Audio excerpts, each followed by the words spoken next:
kulanti wacan oo wanaagsan saaxiibayaal ku soo dhawaada sheekadii curad oo aad halkan kala socoteen.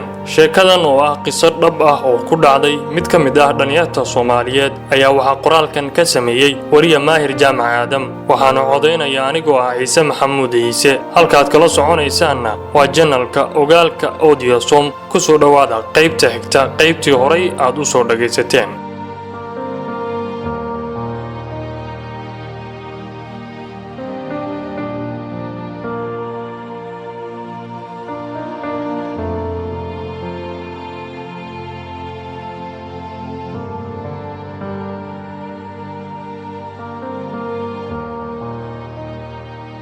waxaa la gaaray waqtigii wacdaraha.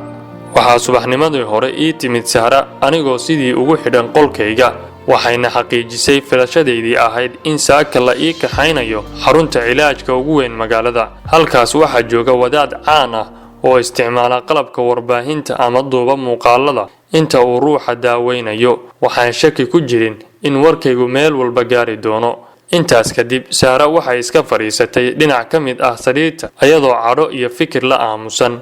aad ayaan u eegay wajigeeda oo waxaan isiri la wadaag qorshaha aad go'aansatay. haddana maya ayaan isiri oo si aan u dejiyo qalbigeeda. haatan haddii aan iska sii xog warramo waxa ay qabsan karta guuldarro weyn. sidaa awgeed waa in aniga iyo Maxamuud uu midkeen libinta yeeshaa. sidii iyadoo iila joogta Sahra ayaa waxaa bannaanka ka maqalnay codka Maxamuud oo soo kalahay saaka. markiiba way booday si uusan isugu kaayarag. wax yar kadibna maamadii iyo Maxamuud oo wada socda ayaa ii soo galay oo isla markiiba gaariga ayaa la igu soo riday, waxaana la ii soo kaxeeyay xaruntii cilaaj.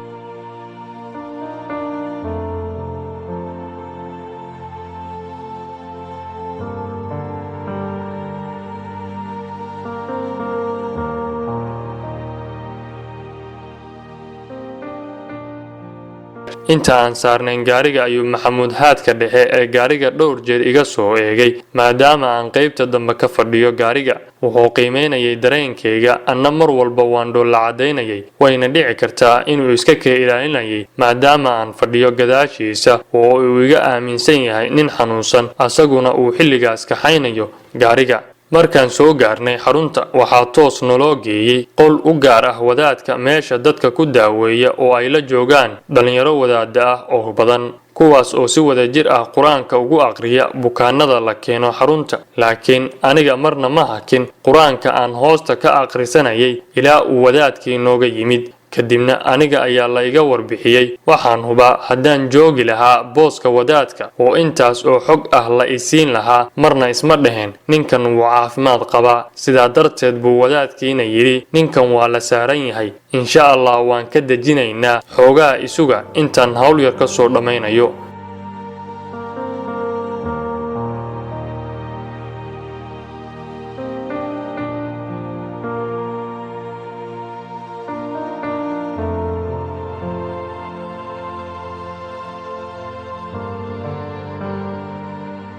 inta uu maqnaa wadaadka waxaa noo yimid ninkii adeerkeen guud ahaa ee walaalkay maqan ay soo wada hadleen. waxaana la socday saaxiibkay Salaad oo malaha ay waxyaabo badan ka soo wada sheekaysteen intii ay soo wada socdeen. aniga indhaha baan wax ka daawanayaa ee inaan ruux salaamo ama hadal iyo sheeko ku saabsan caafimaadkayga ayna dhex marto ma rabo. dadkuna ehelka bay xog wareysanayeen. xoogaa kadib waana la wacay, waan xoroonay oo waxaa la bilaabay duubista kaamirada wadaadka meesha ugu xidhnayd. waxaa la wareysanayaa ehelkii oo ka hadlaya dhibta la ii keenay meesha. waan dhibsaday duubista. waxaan idhi maad naga dhaaftaan kaamirada. wadaadkii oo qoslaya ayaa yidhi war kuwani haddayba heegan yihiin, quraan badan uma baahna. wuxuu ula jeedaa duulka ninkan saaran waa kuwa soo indhacad ee uma baahna raadin badan.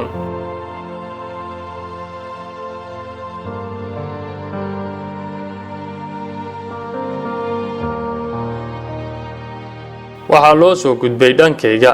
quraan iyo wax kalaba waa la isugu kay daray anna ayaga hortood baan akhrisanayay quraanka waxaa goobta jooga dhammaan dadkii ehel iyo saaxiib dhowba waxaan xoogaa sugay ninkii adeerkeen ahaa oo bannaanka ku yara daahay markuu ii soo muuqday isagoo soo gelaya ayaan jilliinkeygii hore ee aan horay ugu nafisay mar kale sameeyey waxaan bilaabay iswaalid buuq iyo oohin wadaadkii oo hortayda taagan ayaa gacanta ii qabtay waxaana uu yidhi hadla iscadeeya waxaan ku idhi joojiya quraanka cabaar ayaa la igu sii waday quraanka kadib baa weydiin la ila galay waxaan goortaas idhi dhammaan waxaan ilaa xalay soo qorshaystay waana halis aan u bareeray xilligaas haddana waa sida keli ah anigu aan isku bixin karo markaas hadalkaygana sidaan ayaan u idhi ninka idinla hadlaya waa curad qoysku wayna garanayaan horay baan idinkugu sheegnay inaan nasisaan wiilka anigu waxaan hortaagnaa koox jin ah oo loo soo adeegsaday in noloshiisa lagu dhaafiyo addoonkan miskiinka ah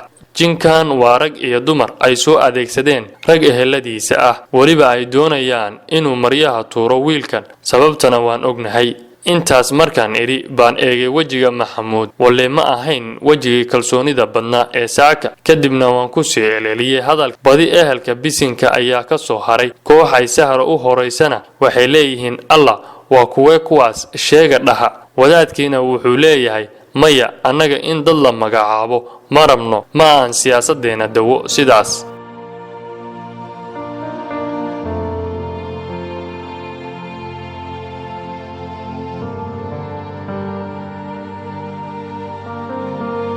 laakiin aniga markaas ayaan xoogaa kadib aan dhahaa waan sheegaynaa dadkaas nolosha u diida wiilka ma ahan dad fog haddii aan sheego maxamuud isaga iyo cid kale oo warkayga beenin kartaa ma lahan waayo isaga ayaa ku dhaaranayay inaan waalnahay ama duul isaaran yahay haddana kama marna meesha isweydiinta ah xaggee maxamuud ka helaya kalsoonida ah inaan anigu caafimaad taam ah haysan kolay xaqiiqada daasoon qisada ayaa na dulgeyn doonta laakiin saacadihii ugu adkaa ayaa la isla marayaa xilligan maxamuud wuxuu arkay inuusan xaalka wanaagsaneyn oo wuxuu u baxay bannaanka waxa ayna raacday maamada markii u dambaysayna waxaa kacay ninkii adeerkeen ahaa wax badan kadib maamada iyo adeer uunbaa soo laabtay malaha wuu tegay maxamuud laakiin sabab ma garan karo sababta weli aniga ayaa hadba dhan wax iska tusaya isla markaana wadaad baa hawshiisa aniga iga dul haysta ma sidaan moodayaa sax ah oo maxamuud waxani waxbuu kala socdaa mise waa walaal aan ku qaldamayo haddaba xaqiiqada ma foga oo waa markaa ay ugu dhowdahay la soco qaybta 8